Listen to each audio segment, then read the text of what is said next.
Called The Flower from the Garbage. Cool. What's that about? Ooh, well, I want this to be your interview, but just really quick. So the story opens with a young couple who's at an OB-GYN appointment and realizes they've miscarried. And Mm. then they immediately begin to disconnect. And they're, like maybe 10 or 11 weeks in. It's not like 6, 7 months where but they're still early on. So they had run to the courthouse, they got married, and then they lose this baby and they immediately begin to disconnect. And it's told from the perspective of the young man, and he's got conflicted feelings because he was excited, but he was also scared, and he didn't grow up with a father, and he wasn't sure if he's ready. So he's wrestling with being heartbroken and relieved at the same time. But the young woman is absolutely heartbroken and doesn't know how to Mm. explain to the young man that like she feels like her body fundamentally failed at one of the things it's built to do. And it's one of these things that like how can a woman explain this to a man and how can a man understand it? Because like we have such different like roles and jobs and responsibilities in the world. So anyway, she kind of isolates and she's like, I'm gonna like drink some wine, I'm gonna watch some TV, I'm just gonna work through it very quietly. And he's like, I'm gonna ignore it, I'm gonna work more hours. And they disconnect, and he ends up kind of making bad decisions with coworkers who aren't constructive people and putting his marriage and his future at risk.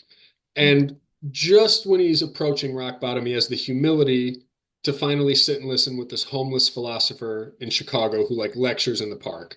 And he learns that this man became homeless when his wife died of cancer, and he just like stopped caring about all these things he used to care about. He's like, none of this matters. The only thing that matters is her, and I didn't have enough time with her, and I put my career first. And now all I do is I serve, and I just whoever God puts in front of me, I'm going to do everything I can for them.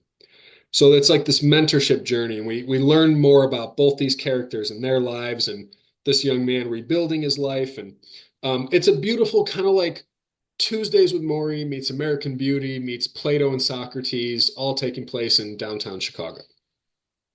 I love it.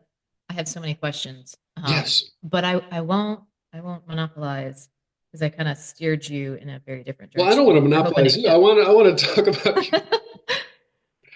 I mean, I think that is, first of all, it's just that my quick reaction is I would love to read that mainly because, that's such a, you talked about women and you talked about how this woman is feeling like her body is flawed in doing the one thing that it was purposed and created to do. And that is something that I've heard from a lot of people that have miscarried.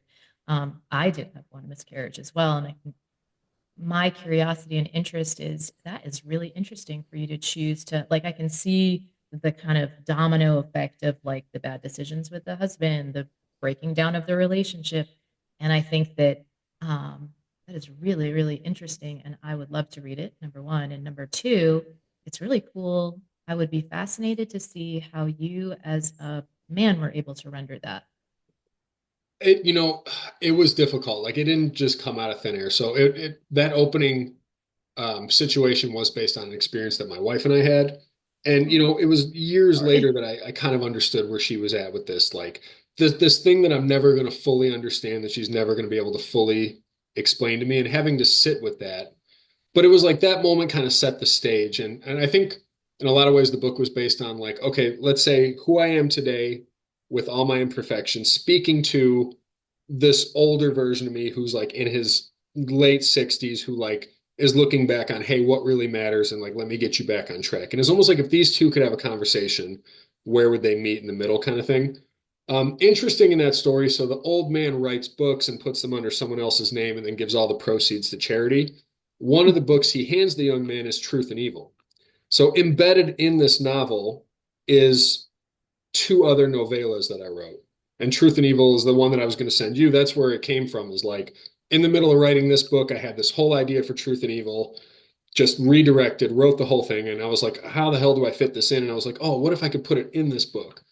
So it's a weird, giant literary fiction that has multiple novellas in the middle of it. That's so cool. It's wild, but it's like way too big and it's difficult to market. But anyway, we got 7 minutes left, and we are going to